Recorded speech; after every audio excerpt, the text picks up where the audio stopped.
SQL injection in the wild. Now, a lot of people often say, is this still really a thing? Is injection still happening? Haven't we known about this for a very long time now? Surely we've got it right.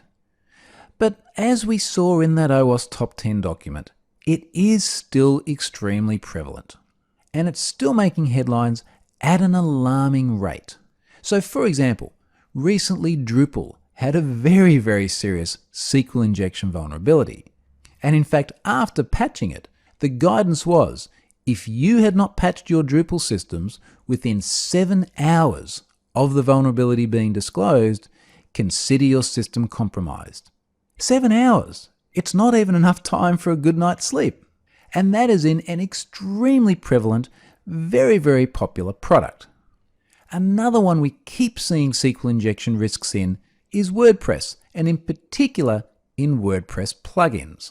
And unfortunately, they do tend to feature quite a bit when it comes to security vulnerabilities. SQL injection risks are found in these plugins all too often. And as we know by now, the ramifications of an injection risk in an application, even if it's in a third-party plugin, can be dire. So serious problems in both of those frameworks. And beyond that, there are just many cases of all sorts of websites built on all sorts of technologies which are exploited by injection risks. And the numbers are often huge. Hundreds of thousands or even millions of accounts exfiltrated by a successful injection risk. And it can be just as simple as someone having found the risk by a Google search and then using an automated tool to simply suck all the data out.